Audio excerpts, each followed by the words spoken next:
Bienvenido como siempre, muy buenas tardes. ¿Qué te parece todo esto y todas las expresiones en donde se han manifestado hechos de violencia que el presidente ha minimizado, señalando que se trata de actos propagandísticos? ¿Cuál es tu opinión, Alfonso?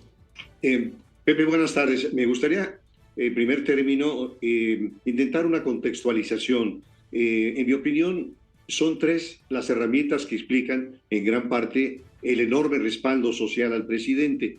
Lo primero, creo, son las pensiones. La entrega de dinero a los viejos, a los jóvenes, a los discapacitados, ha hecho el milagro de convertir agradecimiento en devoción y diría incluso hasta idolatría. No son pocos los mexicanos que creen que López Obrador es el mejor presidente que ha tenido México. En segundo lugar está ese discurso machacón que adula al pueblo. El pueblo, dice el presidente, es bueno y sabio y es tonto el que cree que el pueblo es tonto. Y lo tercero es la creación de una realidad alterna. Y vale recordar su insistencia en desmentir los datos que se le presentan, incluso de fuentes oficiales, con la letanía de yo tengo otros datos. Entonces, Pepe, las cifras de muertos por la pandemia, aunque son abrumadoras, aunque en un principio el doctor López-Gatell nos dijo que 60,000 muertos perfilarían un escenario catastrófico, y resulta que hoy los cálculos más serios hablan de más de 600,000 muertos ligados al COVID, pero en el discurso presidencial su política de salud es un ejemplo para el mundo y sus devotos le creen.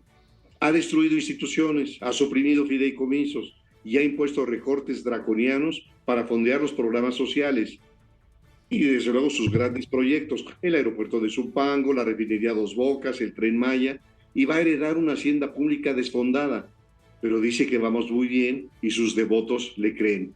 Y es el tema de la violencia, una violencia que se desborda, que pone en entredicho su estrategia de seguridad, pero el presidente califica a quienes critican y censuran esta estrategia como propaganda y dice que no va a modificar su política.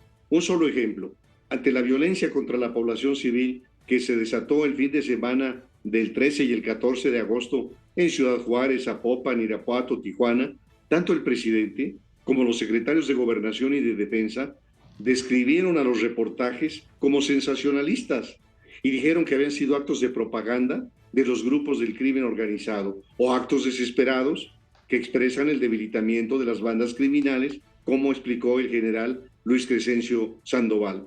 Sin embargo, la decisión de los criminales en Ciudad Juárez, por ejemplo, de disparar contra gente inocente, no puede ser considerado como propaganda, sino un acto que el Código Penal, en el artículo 139, califica como terrorismo. Tan es así que el propio artículo establece una pena de prisión de 15 a 40 años a quien, utilizando armas de fuego, intencionalmente realice actos en contra de la integridad física, emocional o la vida de personas que produzca alarma, temor o terror en la población o en un grupo o en un sector de la población. Y bueno, vemos el caso del día de ayer, donde integrantes de este colectivo Hasta Encontrarte expresaron de una manera muy original, por cierto, esta denuncia por la desaparición de sus seres queridos. ¿Qué es lo que podría ocurrir, que me estoy imaginando, para el próximo lunes en la mañanera? Que el presidente califique también estas expresiones de dolor que exigen un vuelco en la estrategia de seguridad como un acto de propaganda promovido por sus adversarios. Así, las madres y hermanas de los desaparecidos serían metidas en el costal de los que se oponen a la transformación que encabeza el presidente de la República. Pues creo que todo esto nos confirma esto que decía yo al empezar, Pepe, que con base en ese extraordinario apoyo producto de las pensiones, con base en la admiración, la devoción que ha construido en base también a los elogios al pueblo, pueda construir una realidad alterna.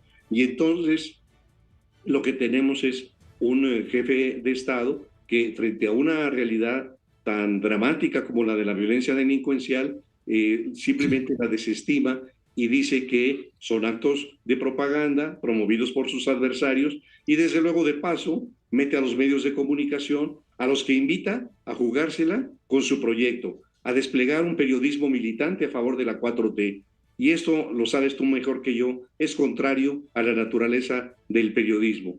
Así que esta es la forma en que observo esta conversión del presidente de hechos y de realidades en una realidad alterna y en descalificar y minimizar esta situación como actos de propaganda promovidos por sus adversarios. Gracias, Alfonso. Gracias por tu comentario. Siempre bienvenido. Un buen fin de semana, Pepe.